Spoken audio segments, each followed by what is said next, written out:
Hello, welcome to this lesson on using function notation. This lesson is going to be very practical. I'm just going to show you and have you do some examples.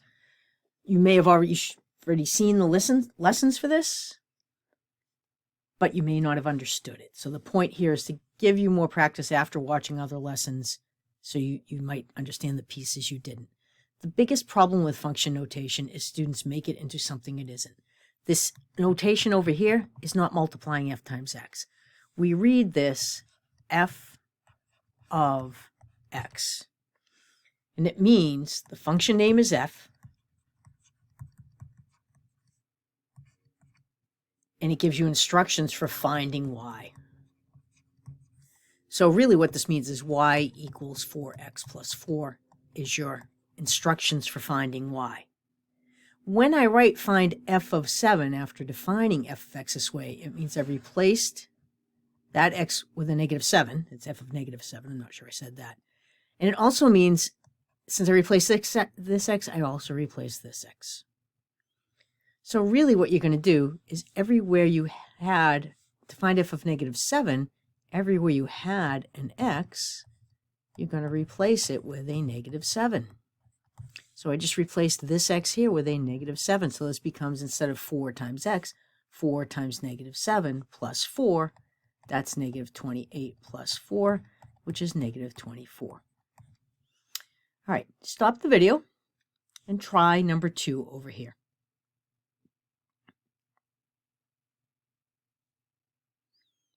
Okay, so you've started the video again. So either you didn't know what to do and you just needed to start it again, or you already tried this one. So this time our variable is t. This says whatever's in the parentheses, you're going to replace t over here with what shows up in these parentheses. So this again is y equals t minus 1, or height equals t minus 1, or whatever you want to, whatever the dependent variable is. But this is how you find a point on the function. They ask you for h of negative 7. So you replace, so I like to put parentheses around all my variables when I do this, and then do negative 7 minus 1, and that gives me negative 8. So your function name is h, the variable is t.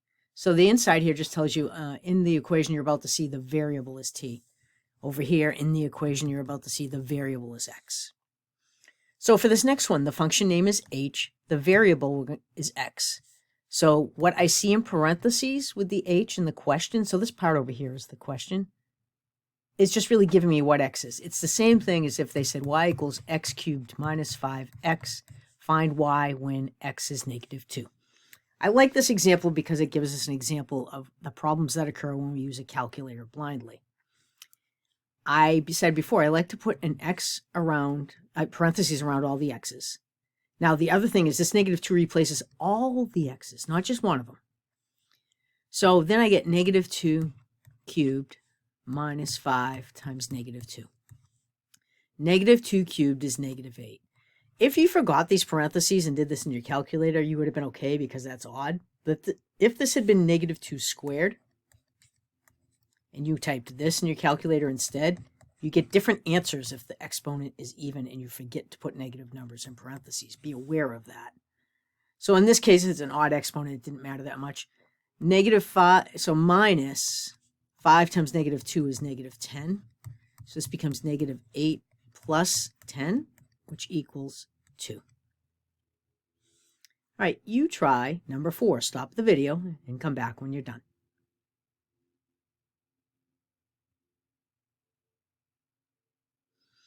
Okay, you're back, so I'm going to assume you're finished. So our function name is h, the variable is t. So 9 is going to replace the t. That's what that's telling me. So I get 9 squared plus 5 times 9. Notice I replace it in both places. It's 81 plus 45, which is 126.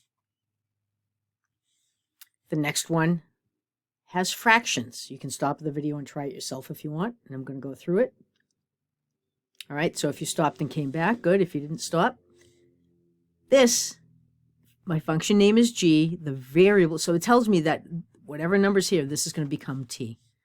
So I get 5/4 times 9 over 8 minus 7/4. Now multiplying and dividing fractions is easier than adding or subtracting. We do not need a common denominator. 5/4 times 9/8 is the top times the top, so 9 times 5 is 45. Over the bottom times the bottom, 4 times 8 is 32, minus 7/4. Now, if I'm going to do this arithmetic out by hand, I need to turn fourths. In fourths and 32nds, I need a common denominator. Now, I could just multiply 4 times 32 and multiply these by 4 in this time, but I see 4 goes into 32. If I multiply this bottom by an 8, I turn that into a 32. So to keep the value of the 7/4 as representing the same size of something, I have to multiply. I can only multiply by the number 1. So once I decide I need an 8 on the bottom, I also need an 8 on the top. So that'll make this 56 over 32. So I get 45 minus 56. 45 over 32 minus 56 over 32, which is negative 11 over 32. Now your calculators will all do this arithmetic and give you fractions for answers if that's what you need. If you have trouble learning how to do that, email me. All right, problem number 6. Stop if you want to try it on your own. Okay, I'm back, so I'm going to try this.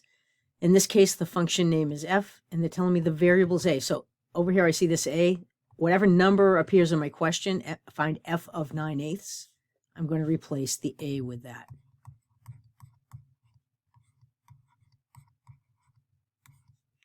So 1 minus 36 over 24. I can reduce the 36 over 24, but I'll do that after. That's 24. Anytime you have a 1, you need a common denominator. Just make it, I need a 24 for a denominator. It's 24 over 24 is 1.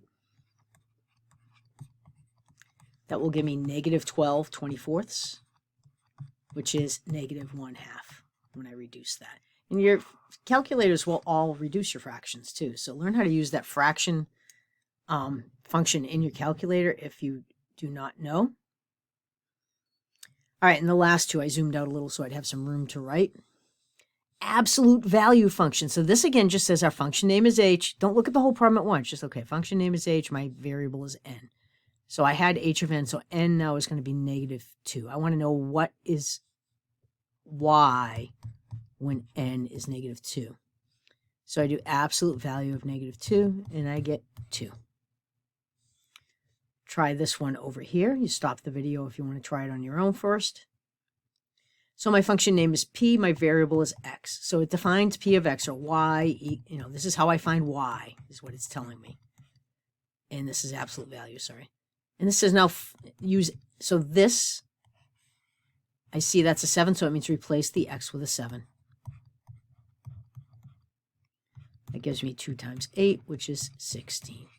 So using function notation isn't a weird mystery. It's just replacing y with something that allows us to be more concise in how we ask the question. Instead of saying y equals 4x plus 4, find y when x is negative 7.